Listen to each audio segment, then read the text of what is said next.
को ही ब्लॉकचेन के बारे में पता है। ब्लॉकचेन एक टेक्नोलॉजी है जो बिटकॉइन या कुछ अदर सर्विसेज को एक इंडिविजुअल से और एक इंडिविजुअल तक पहुंचाने में सक्षम करते हैं। उदाहरण के तौर पे अगर पर्सन ए ने इंडिया से पर्सन बी को लंदन में पैसा भेजना है तो इसके लिए एक ट्रस्टेड थर्ड पार्टी की सहायता की ज़रूरत है, जैसे कि बैंक, वेस्टर्न यूनियन, पेपल। और इस सिस्टम में 1 दिन से 3 दिन तक का टाइम लगता है और कुछ अमाउंट चार्जेस भी लगते हैं। पर ब्लॉकचेन टेक्नोलॉजी से ये पैसा किसी भी आदमी किसी को भी दुनिया के कहीं पे भी डायरेक्ट भेज सकते हैं और इसके लिए महज कुछ मिनटों के ही समय लगता है और ट्रांजैक्शन फी भी बहुत कम है। ब्लॉकचेन इन्वेंट हुआ था 2008 में। सतोशी नाकामोटो ने यह आविष्कार किया था बिटकॉइन के सर्विस के लिए।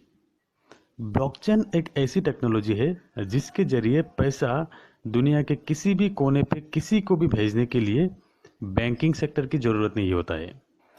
ब्लॉकचेन स्टार्ट हुआ था बिटकॉइन के लिए, पर अब बहुत सारे अल्टकॉइन भी आ चुके हैं ब्लॉकचेन टेक्नोलॉजी पे। ब्लॉकचेन एक ओपन लेजर है। इसमें किसी भी एक नेटवर्क में जितने भी लोग रहते हैं उन सबको ये पता होता है कि कौन किसको पेमेंट कर रहा है और कितना पेमेंट कर रहा है।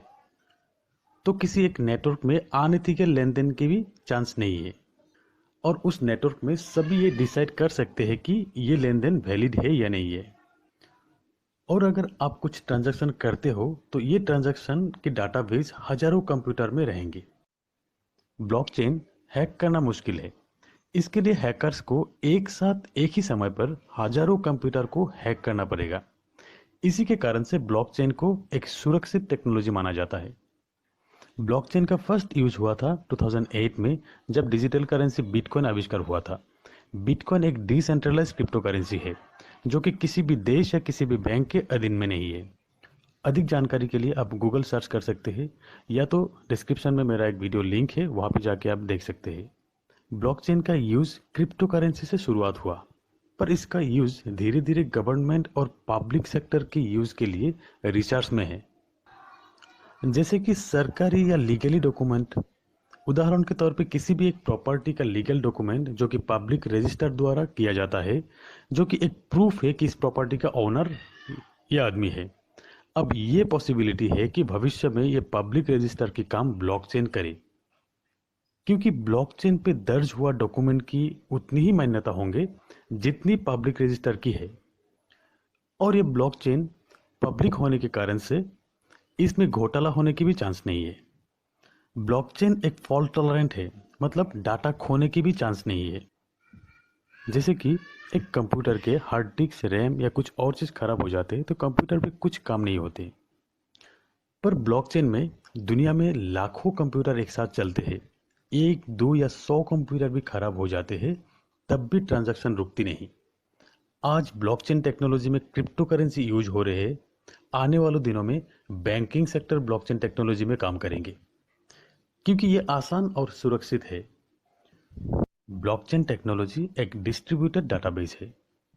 ये डाटा 1 या 2 कंप्यूटर पे नहीं रहते, ये हजारों लाखों कंप्यूटर में रहते हैं। ब्लॉकचेन का हर एक कंप्यूटर हर एक रिकॉर्ड के पूरे हिस्ट्री डिटेल में रखते हैं और ये डाटा पूरी तरह गोपनीय है। जहाँ पे कोई भी नई रिकॉर्ड एंट्री करने के लिए कोई सारे पार्टनर्स के भी अप्रूवल की ज़रूरत होते हैं। किसी भी डिजिटल इंफॉर्मेशन को सेफ और सिक्योर करने के लिए ब्लॉकचेन यूज होंगे। हर डिपार्टमेंट धीरे धीरे ब्लॉकचेन टेक्नोलॉजी को अपनाने लगेंगे। यूनिवर्सिटी की डिग्री हो या पासपोर्ट हो, अगर ब्लॉकचेन पे रिकॉर्ड हो गया तो इसे हैक करने भी चांस नहीं है और कोई फर्जी भी नहीं बना सकते।